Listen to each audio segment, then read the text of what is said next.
कल कांग्रेस प्रतिनिधिमंडल राज्यपाल बेबी रानी मौर्य से करेगा मुलाकात। सुबह 11 बजे कांग्रेस प्रतिनिधिमंडल राज्यपाल से करेगा मुलाकात।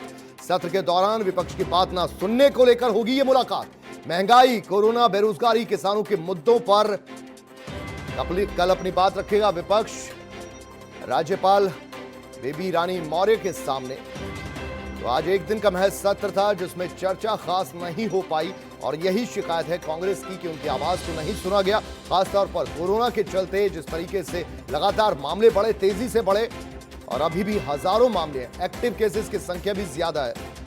बेरोजगारी को लेकर और कृषि बिल जो राज्यसभा में अभी ही पास हुए हाल में, उनको लेकर भी कांग्रेस अब उनका प्रतिनिधिमंडल बेबी रानी मौर्य यानी कि राज्यपाल से मुलाकात करेगा और अपनी शिकायतों को रखेगा। खासतौर पर यह शिकायत की चर्चा में उन्हें हिस्सा नहीं लेने दिया, चर्चा या बहस नहीं हो पाई।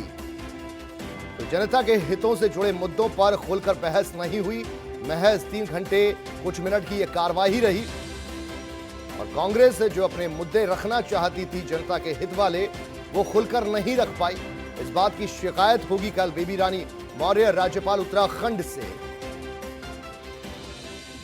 पंकज पवार ब्यूरो चीफ इस वक्त हमारे साथ फोन लाइन पर और ज्यादा जानकारी लेंगे। पंकज, ये बताइए कि विपक्ष को आज बहुत ज्यादा नाराजगी रही क्योंकि एक सत्र भी छोटा था, महज एक दिन का था, अनिश्चितकाल के लिए स्थगित हो गया और बहुत कुछ मांगे और अपनी शिकायतें यहां रखना चाहता था, विपक्ष नहीं रख सका।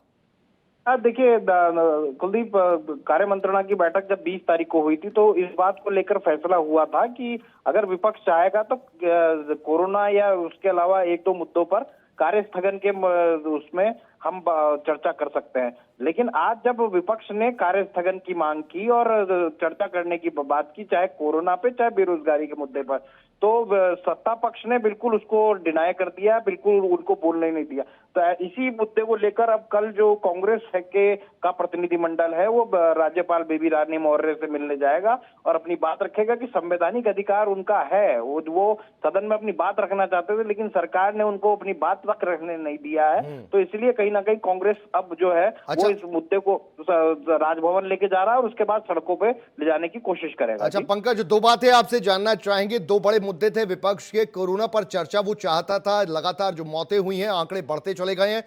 इस बीच खबर यह आई है कि इंटर स्टेट अब आना जाना फ्री हो जाएगा और आसानी से लोग अब उत्तराखंड दाखिल हो सकते हैं।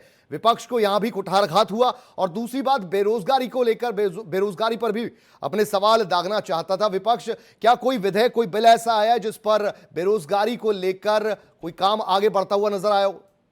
देखिए, अभी बिल तो वैसा नहीं है लेकिन रोजगार को लेकर सरकार ने अपने तमाम अधिकारियों को निर्देश दिए हैं कि 2 महीने के अंदर जो है वो लगभग 7,000 से ज्यादा जो भर्तियां हैं जितनी भी उसको तेज किया जाए। और जिस तरीके से पर्यटकों के लिए सरकार ने खोला है वो कहीं ना कहीं विपक्ष के लिए सवाल जरूर होगा। लेकिन कुल मिलाकर अगर बहुत शुक्रिया पंकज पवार इस पूरी जानकारी के लिए आपका।